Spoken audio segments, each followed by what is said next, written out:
Գնեք 3 քառակուսի մետր սարիկ եւ ստացեք եւս 2 քառակուսի մետր ընդամենը 1 դրամով։ Մանրամասները idealsystem.am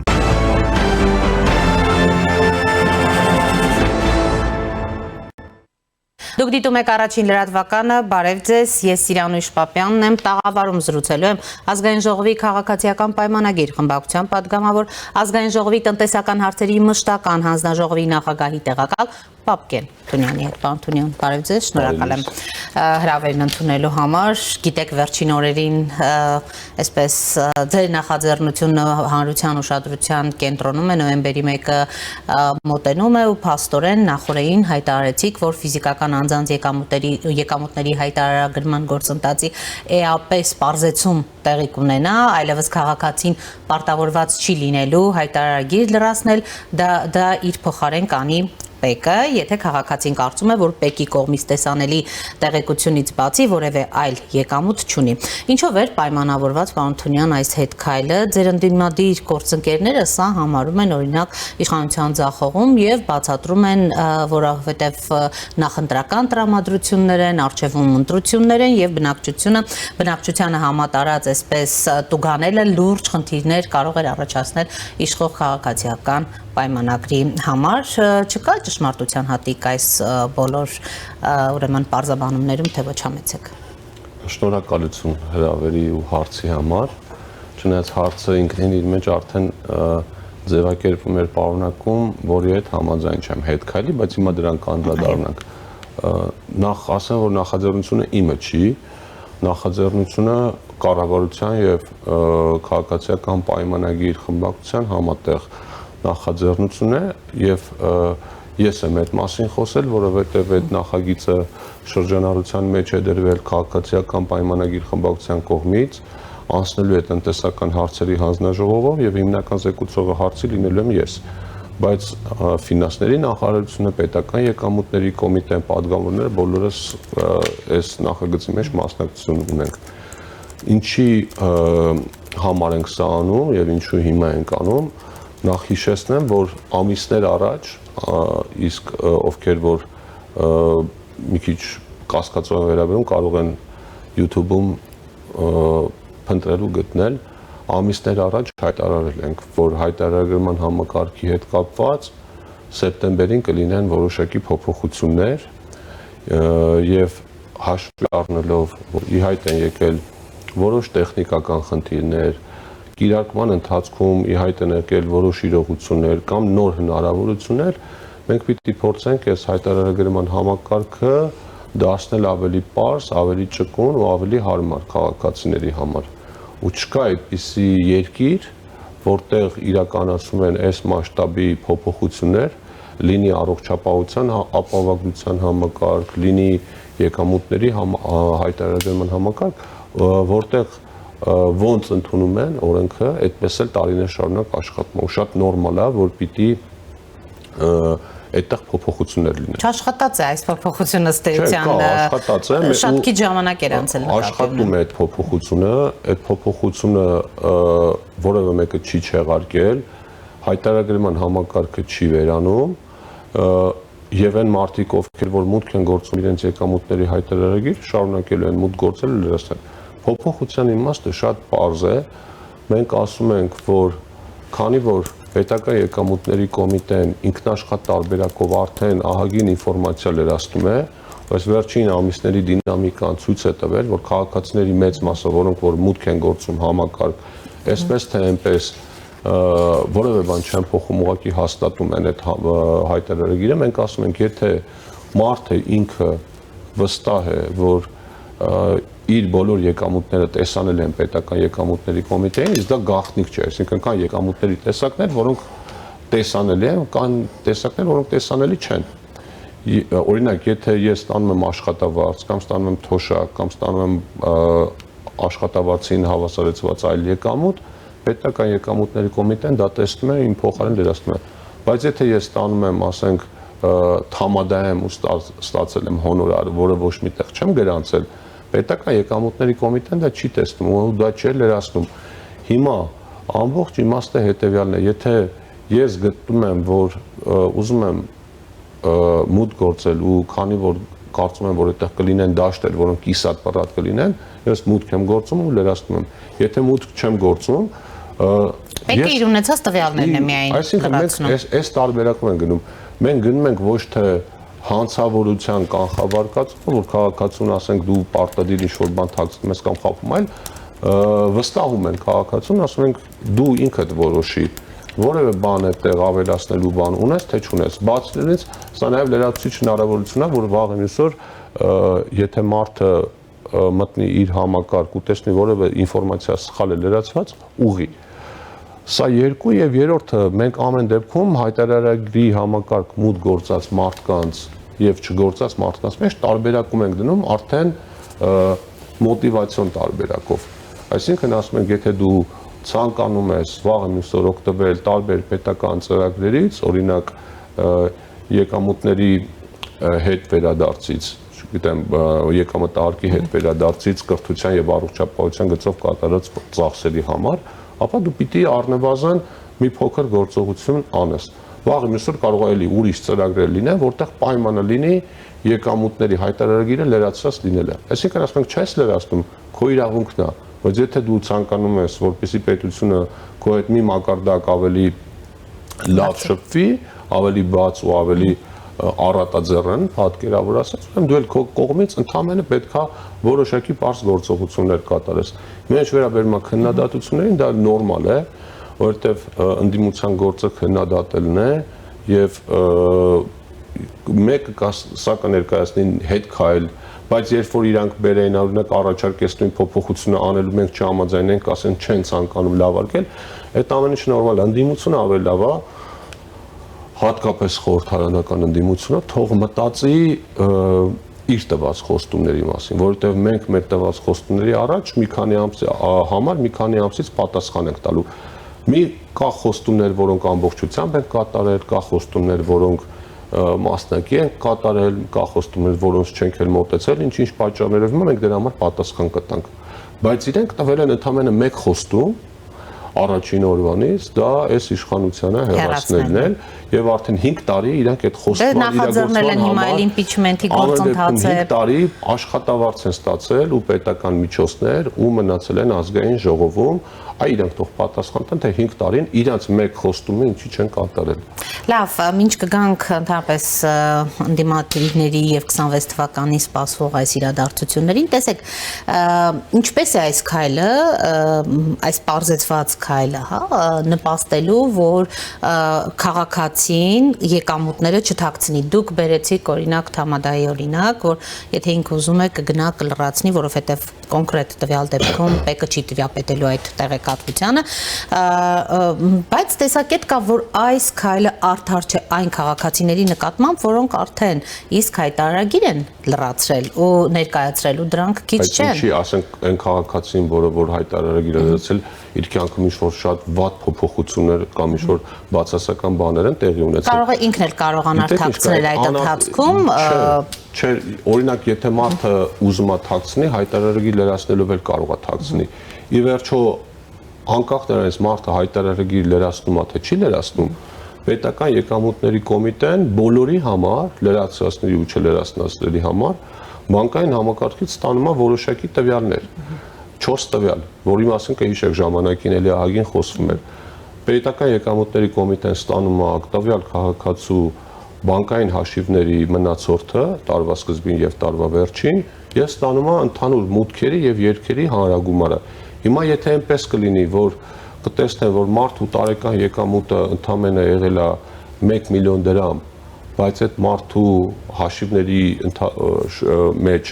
կատարվել է ենթադրենք ամսական 10 միլիոն դրամի շարժ, դա բնականաբար հարցեր են առաջանալու, ում հարցնել են, թե ինչով է սա պայմանավորված։ Հայտարարագիր լրացնելով էլ եմ ասում, քաղաքացին ոչ թե ինքն իրեն վատություն է անում, այլ ինքն իրեն պետությանը դնում է ավելի բարձր մակարդակի հարաբերությունների մեջ։ Ու վերջին բանը, մենք երբ հայտարարագրման համակարգը ընդունում ենք օրենքը, որպես նպատակներ նշում ենք 3 բան։ Առաջինը, որպեսզի պետությունը ունենա սեփական քաղաքացիների մասին անձնական, անձնավորված ռեեստրեր, այսինքն հասկանանք ով ինչ եկամուտներ ունի, որ հետագայում կարողանանք ճիշտ քաղաքականություն իրականացնել։ Երկրորդը, պետություն քաղաքացի հարաբերությունները բերել նոր մակարդակի եւ երրորդը մարդկային կապիտալի զարգացում, այսինքն հնարավորություն տանք, որ այդ միջոցով քաղաքացիները կրթության եւ առողջապահության վրա կատարած ծախսերի մի մասը հետ բերեն։ Ֆիսկալ նպատակ, այսինքն լրացուցիչ հարկեր հավաքելու նպատակը այդ երեքի մեջ չկար։ Այսինքն դա այն կողմնակի կամ բոնուսային օգուտներ, որը պիտի լիներ, բայց այսօր որ մենք նայում ենք, երբ պետական համակարգը կամ պետական բյուջեն ավելի շատ գումար հետ է վերադարձնում այդ սոցիալական կրեդիտների տեսքով, քան դրա արդյունքում գումար է հավաքում։ Եթե սրա միջոցով պիտի լուծենք շատ լուրջ ֆիսկալ խնդիրներ, ապա դրանք վերաբերելու են հիմնականում խոշոր եկամուտներին, այսինքն եթե մարդը փաստացի նորմալ բիզնեսով է զբաղվում ու այդ ամեն ինչի բանկային հաշիվներում երևում է, բայց ինքը հայտարարում չի լրացնում, այդ ամեն ինչը ի վերջո հայտ է գալու։ Պարոն Թունյան, արդյոք այս փոփոխությունները պայմանավորված չէին նաև նրանով, որ օրինակ ամբողջությամբ այս համակարգի ներդրումը մինչև նոյեմբերի 1 պարզապես իրատեսական չէր եւ շատերի գնահատմամբ չի բացառվում նաև, որ եթե այսպես շարունակվի, կգնաք հին մոտեցմանը, կառավարությունը հին քաղաքականությունը կվարի, որովհետև մենք հիշում ենք 6 հրաժարվելով ընդհանրապես այս ներդրված համակարգից։ Դրա արդյունավետությունը, ուրեմն եւ ոչ արդյունավետությունը ծանր թեթևանել։ Համակարգից որևէ մեկը չի հրաժարվել ու չի հրաժարվելու, որտեղ սա շատ կարևոր համակարգ է։ Հիշում եք 6 ամիս առաջ էլ, չէ՞, վարչապետը քննադատում էր կառավարության անդամներին, որ բանը ընդունված նախագծից հետ քայլ անելու համար եւ փաստորեն 6 ամիս հետո այնուամենայնիվ այդ նախագծերից հետ քայլ անել, վարչապետը նկատի ուներ ընդունված նախագծերը հետաձգել կամ ընդունված նախագծերը չեղարկել կամ արմատապես վերանայել, այս դեպքում շատ նորմալ է, որ համակարգը բարելավում է, այսինքն մենք դա փորձում ենք դարձնել ավելի ճկուն ու շատերը ասում են դիմաց ընտրությունները դրա համար են անում, բայց զուտ ժամանակային առումով եթե հաշվի ենք առնում, փորձում եք ավելի ճկուն դարձնել այս համակարգը։ Եկող տարի այդ համակարգին պետք է միանան մոտավորապես 500,000 թոշակառուներ։ Մենք հաշվի առնելով մարդկանց ունակությունները, ֆինանսական գրագիտության մակարդակը, չգիտեմ, բջջային սարքավորումներին կամ համակարգիչներին հասանելիությունը եւ այլն, պիտի իրականությունից չկտրվենք ու հաշվի առնելով այս անցած 2 տարիների փորձը հասկացել ենք, որ ավելի լավ է մենք այս տարբերակով գնանք առաջ, այսինքն ավելի սահուն դարձնենք այս մշակույթի ներդրումը Հայաստանի Հանրապետության հասարակության մեջ, քան գնանք իմպերատիվ պատժիչ գործողությունների, որտեղ ելի եմ կրկնում, սրա նպատակը ոչ թե ստիպողաբար մարդուն ինչ-որ բան պարտադրելն էր, այլ ձևավորել քաղաքացու եւ պետության մեջ նորմալ հարաբերությունների մշակույթ։ Իսկ դա կարելի է անել շատ ավելի ցիվիլ, սահուն ու անցավ տարբերակով։ Պարոն Թունյան, քաղաքացիների համար եւս մեկ անգամ որպեսզի պարզ լինի, նրանք ովքեր պատրաստ են մինչև եւ արդեն լրացրել են մինչև նոյեմբերի 1-ը, առողջապահության եւ կրթության ուրեմն համակարգերից աշխատողները, հա, իրենց երեխաների հետ կապված օրինակ յուրաքանչյուրը որքան գումար է հետ ստանում պետությունից, այ համակարգը ինչպես է գործում, որքանով է տվել իր առաջին արդյունքները, օրինակ պետբյուջեից որքան գումար է հետ վերադարձել քաղաքացուն։ Այս պահին կոնկրետ տվյալներ ձեռքից տակ չունեմ, վարչապետը պարբերաբար իր էջում հրապարակում է, թե մինչ օրս քանի քաղաքացի է սոցիալական կրեդիտ հետ ստացել, խոսքը տասնյակ հազարավոր քաղաքացիների մասին է եւ տարեկան ամեն մի ուղղությամբ մինչև 100,000 դրամ կարողանում են մարդիկ հետ ստանալ։ Յուրաքանչյուրը ծնողներից օրինակ թե եթե այնպես են կազմակերպում, որ օրինակ այդ չգիտեմ կրթական հաստատության կամ առողջապահության ծախսը կատարում են երկուսն էլ իրանց հերթին, այսինքն ամբողջությամբ նույն ծնողը չի կատարում, ապա այդ դեպքում կարող են երկուսն էլ այդ նույն առավելագույն չափը ստանալ։ Եթե չեմ սխալվում, հայտարարագիր լրացրածների մոտավորապես 40%-ը այդ սոցիալական կրեդիտները հետ է ստացել եւ ապագայում էլ չի բացառվում, որ երբ կլինեն տարբեր հնարավորություններ, կարող է լինի մեկ այլ, չգիտեմ, փոխհատուցման ծրագիր կամ մեկ այլ պետական աջակցության հնարավորություն, մենք չի բացառում, որ սա կապենք հայտարարագրման համակարգի հետ։ Այսինքն քաղաքացուն, ասենք, որ եթե դու ակնկալում ես առաջիկայում օգտվել որևէ պետական ծրագրից, ապա խնդրում ենք նկատի ունեցիր, որ պետական համակարգն ակնկալում է քո կողմից որոշակի թափանցիկություն։ Պարոն Թունյան, քանի որ թոշակառուների հետ կապված նշեցիք, որ մյուս տարի մոտավորապես 500,000 թոշակառու կմիանա այս համակարգին, օրերս աշխատանքի ու սոցիալական հարցերի նախարար Արսեն Թորոսյանը հայտնեց, որ հունվարի 1-ից թոշակների նպաստների հետվճարի սահմանաչափերը վերանայելու են, ուրեմն գործող 12%-ի փոխարեն 20% է դառնում եւ առավելագույնը 10,000 դրամ։ Ըստ պաշտոնական թվերի այս հետվճարի համակարգից օգտվում են թոշակառուների մոտավորապես կեսն է օգտվում, հա, հետևաբար ստացվում է, որ հունվարից կբարձրանա միայն այս կեսի նրանք, ովքեր օգտվում են համակարգից թոշակը, իսկ մյուսները կմնան ձեռնունայն, որքանով է ուրեմն արդար սա անկախիկ առևտուր անելու տարբերակներին չեն տիրապետում, ընդհանրապես տարբերակներին տիրապետելու բան չկա, Սիրան ջան, օրինակ, եթե թոշակառուների կեսն են օգտվում, ես հիշեցնեմ, որ ամենասկզբում այդ համակարգի թոշակառուների երևի 1%-ն էր օգտվում ու այդ թիվը գնալով աճել է։ Ընդունեք, որ շատ առևտրի կենտրոններ փոքրիկ հատկապես չունեն ուրեմն այդ համակարգը քարտով ես ես փաստեր եմ ասում, պարոն Թունյան, որ կան։ Եթե թոշակառուն կմոտենա որևէ առևտրի կետի ու կցանկանա քարտով առևտուր անել, ու նրանք ասեն, գիտեք, ինչքան մենք անկանխիկ առևտուր չենք անում, խնդրում եմ այդ թոշակառուն թող զանգի տեղում պետական եկամուտների կոմիտե ու տա այդ խանութի հասցեն։ Հերվաշենում է ապրում, չի տիրապետում, պարոն Թունյան, տեղեկատվությանը։ Բոլոր քաղաքացիներին, որ Հերվաշենում է ապրում, այդ նշանակում է ինքը կապի բոլոր միջոցներից զրկված է կամ այդ դեպքում քարտ ոնց է իր ձեռքը հայտնվում կամ եթե Հերվաշենում ապրում, այդ Հերվաշենում բանկոմատ կա, չէ՞, որ ինքը տանում է այդ քարտից գումարը կանխիկացնում է։ Նկատի ունեմ, եթե անտեղյակություն է պատճառը, ես ուզում եմ նշել, որ Հայաստանի Հանրապետության օրենսդրության համաձայն որևէ առևտրի կետ իրավունք չունի հրաժարվել քարտային գործարքից, այսինքն դա մարդու սպառողի իրավունքն է, եթե ինքը ցանկանում է քարտով վճարել, ապա առևտրի կետը իրավունք չունի հրաժարվել դա սպասարկելու։ Հիմա ինչ վերաբերվում է, որ ասում եք անարդար է, ոչ անարդար չի, որտեղ մարդուն հնարավորությունը տրված է։ Իսկ ինչի համար ենք այդ սահմանել, որ մի կողմից նախ կենսաթոշակառուների թոշակը հնարավոր լինի փաստացի բարձրացնել, մյուս կողմից այդ process-ը նպաստի ստվերի կրճատմանը, որտեղ ի վերջո թոշակառուների թոշակը ձևավորվում է հարկերից։ Բայց օրինակ որոշ տնտեսագետներ պնդում են, որ կենսաթոշակի համակարգը նպատակաուղղված չպետք է լիներ, օրինակ ստվերի կրճատմանը կամ բանկային համակարգի համար երկարաժամկետ շրջանառություն ապահովելուն։ Անգամ առաջարկում են բարձրաստիճան պաշտոնյաների դեպքում էլ նույն մեխանիզմը, պարոն Թունյան, կիրառել, ասելով, որ անկանխիկ առևտուր կանես, աշխատավարձդ կբարձրանա։ Ինչու դա կիրառվում է միայն, այսպես ասած, կենսաթոշակառուների Գրոտեսկի վերածելով այնքան բանկալի անել, օրինակ ես էլ կարող եմ այդ տնտեսագետներին, որ ասում եք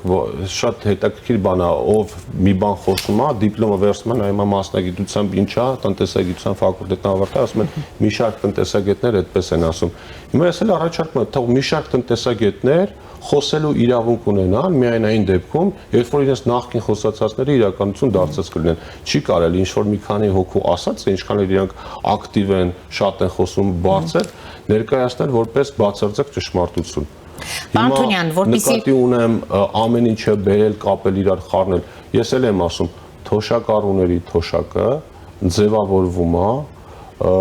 վճարած հարկերից։ Եթե մենք հարկային նորմալ հավաքագրում չենք ունենում,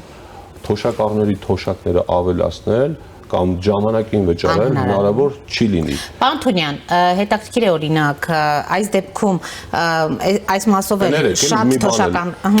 թոշակառուները իրանք չեն դժգոհում այս համակարգից։ Մի հատ ես խնդրում եմ դուք ձեր շրջապատի թոշակառուների մեջ հարցում անցկացրեք, տեսեք իրանք օրինակ դժգոհ են նրանից, որ իրանք կարողանան 5000 դրամ ավել են հետվերց։ Ինչի 5000 դրամը քիչ է։ Այսինքն տոկոսային նայում ենք 5000 դրամը դա թոշակի մոտավորապես 10%-ն է։ Հիմա 20% ենք դա դարձնում։ Ու ոչ մեկը չի ցանկանում, որպեսզի թոշակառուների թոշակը լինի փոքր կամ ցածր, բայց պիտի նկատի ունենալ, որ այդ ամեն ինչը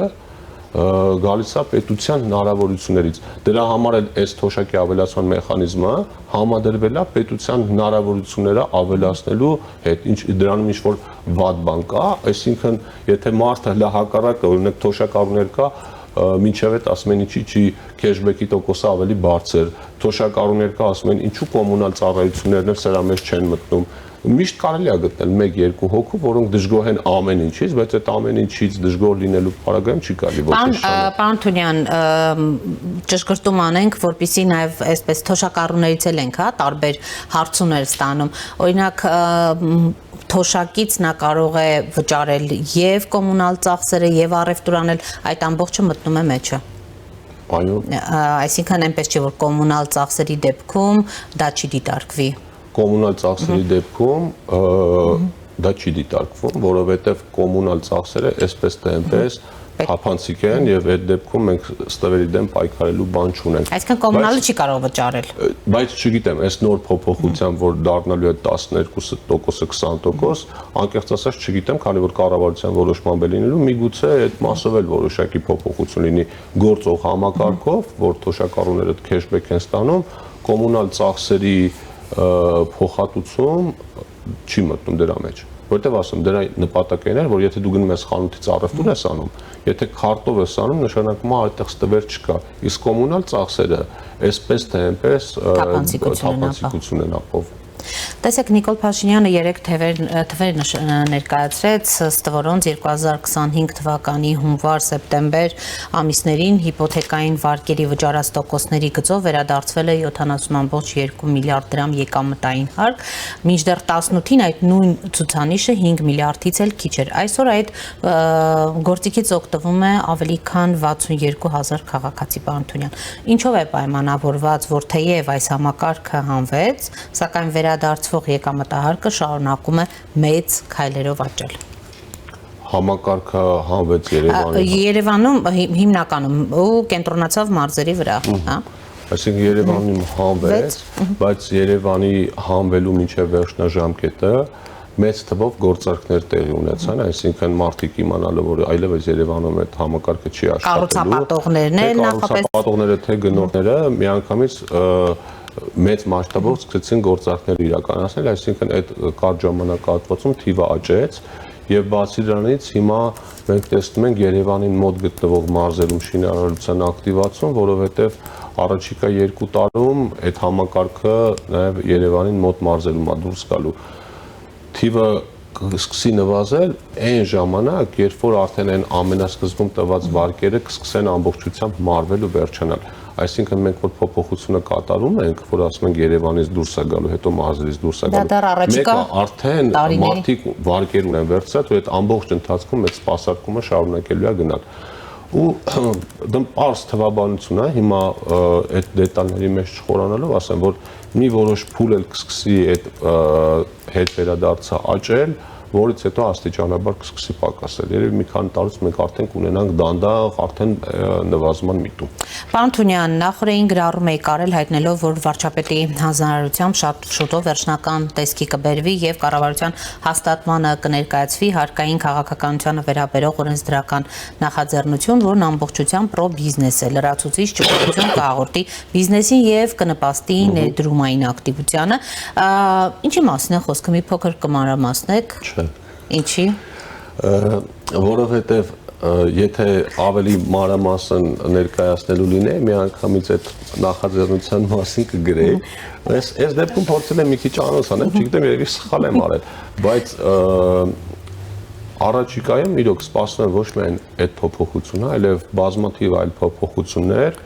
որոնք միտված կլինեն մեր գործարանների կյանքը հեշտացնելուն ու Հայաստանի ներդրումային միջավայրը ավելի գրավիչ դարձնելուն։ Իսկ ընդհանուր առմամբ կա հանձնարարական ու կա կոնսենսուս, որ մենք պիտի փորձենք մեր հարկային օրենսգիրքը դարձնել ավելի պարզ, հասկանալի, որովհետև այսօր շատերը բողոքում են ոչ թե հարկերի ծանր լինելուց, այլ բողոքում են հարկային խաղի կանոնների հաճախակի փոփոխություններից, այսինքն մարդիկ անխատեսելիություն չունեն ու օրու մեջ ստացվում է, որ մենք հարկային խաղի կանոններ ենք փոխում։ Միշտ նպատակները բարի են լինում, այսինքն այս նպատակով, բայց անգամ փորձառու հաշվապահներ են արդեն խճճվում այդ ամեն ինչի մեջ։ Պիտի փորձենք մաքսիմալ կանխատեսելիություն ապահովենք։ Իսկ դրանից ավել փակագծերը ինչի եմ ասում, չեմ բացի, որովհետև այդ նախագիծը մշակվելու է կառավարության կողմից։ Դեռ մշակման փուլում է, թե դեռ մշակման փուլում է, բայց արդեն ու դա ընդհանրապես նախագծերից մեկն է ու կարծում եմ սխալ կլինի, որ ես որը այդտեղ ամենամեծ դերակատարումը չունի, ես դուրս գամ ու սկսեմ այդ Լավ, պարոն Թունյան, ինչու եմ հարցնում կմանրամասնեք, որտեղ հարկային համակարգում բարեփոխումները հաճախ փոխվում են կամ մոռացվում են կամ կոշտացվում են, արդյոք մենք ունենք օրինակ հստակ ու երկարաժամկետ ռազմավարություն այս առումով, թե շարունակելու ենք իրավիճակային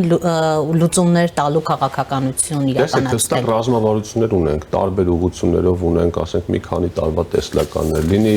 բարձր տեխնոլոգիաների ոլորտում, լինի մշակող արդյունաբերության ոլորտում, շուտով նաև արտահանման ռազմավարության հետ կապված բաներ կունենանք, բայց քանի որ խաղի կանոններ են փոխվում ամբողջ աշխարհում, փոփոխություններ են տեղի ունենում, որոնք մեզանից կախված չեն,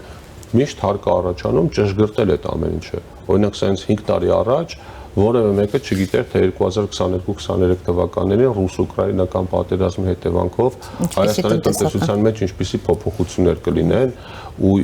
օրինակ IT ոլորտում միգրանտների հոսքի հետ կապված ինչ զարգացումներ կունենանք։ Այս ամեն ինչը հաշվի առնելով միշտ բոլոր օրենքները փոխվում են, բայց կարևորը մոտեցումներն են։ Եվ եթե մենք ասում ենք, որ պիտի փորձենք մաքսիմալ կանխատեսելիություն ապահովենք, դա չի նշանակում, որ ելի օրենքները չեն փոխվելու։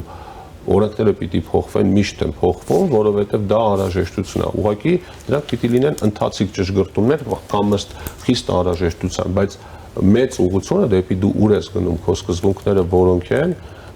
դա պիտի երկարաժամկետ լինի ու կանխատեսել լինի, որովհետև բիզնեսը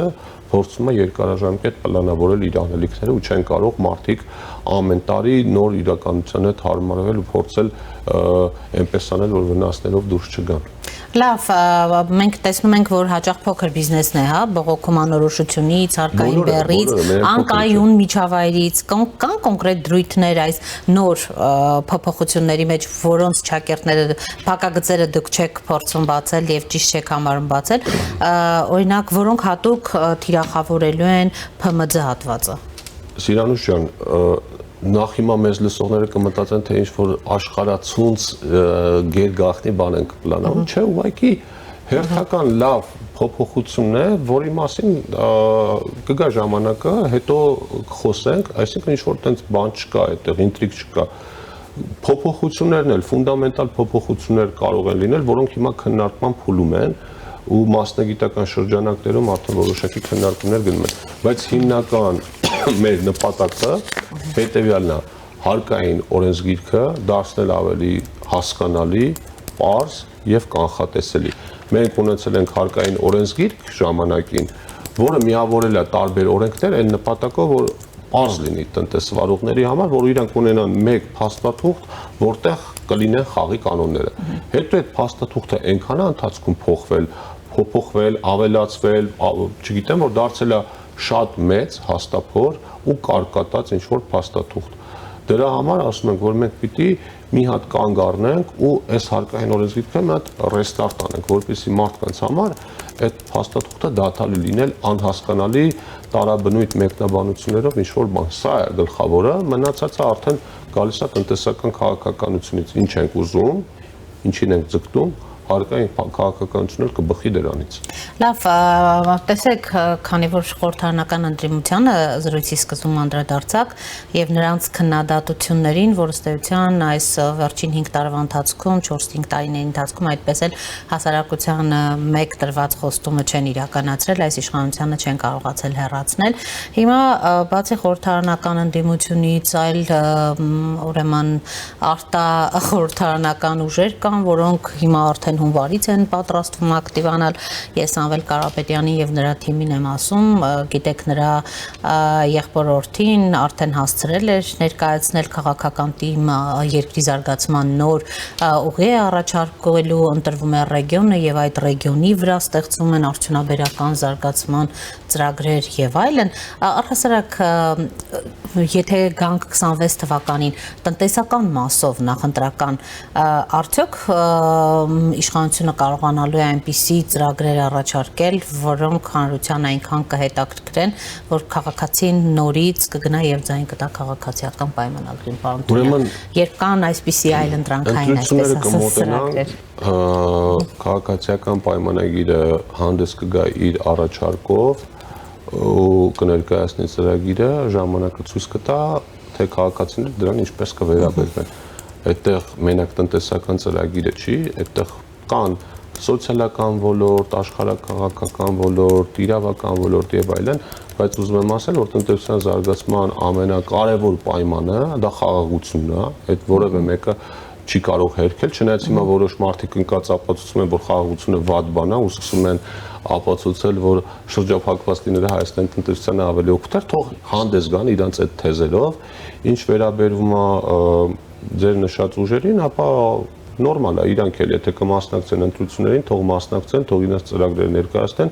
Ես իդեպ առիթից օգտվելով նշեմ, որ այս վերջերս Գյումրիում տեղի ունեցավ համերգ, չէ՞, այդ ձեր նշած ուժերն էլ այդ համերգի հովանավորն էին։ Ես ուզում եմ հիշեցնել, որ օրինակ Գյումրու քաղաքապետը լավ երգեց։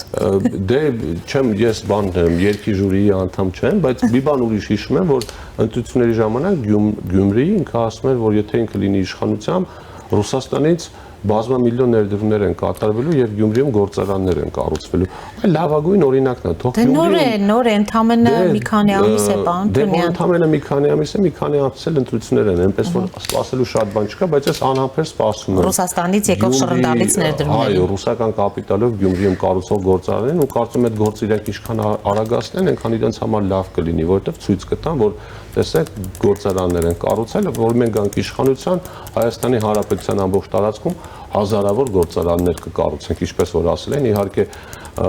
ժամանակակից աշխարհը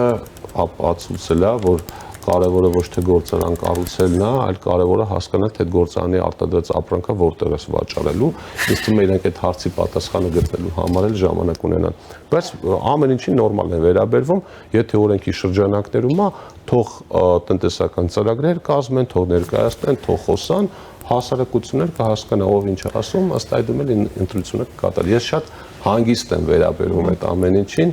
ինձ թվում է այդ հանգստությունը մեկ-մեկ շատ ավելի անհանգստացնող է, բայց ամեն դեպքում որևէ անհանգստանալու բան չունենք։ Պարոն Տոնյան, տեսեք, մենք տեսնում ենք նաև գործընթացներ, ոչ միայն ես նշեցի օրինակ Սամվել Կարապետյանի, բայց գիտեք Վարդան Ղուկասյանն էլ շուտով ազատության մեջ կլինի, նրա փաստաբանը ոչ դեռ դատարանը Միացյալ Նահանգների քննում է։ Ղուկասյանի մասին եք ասում։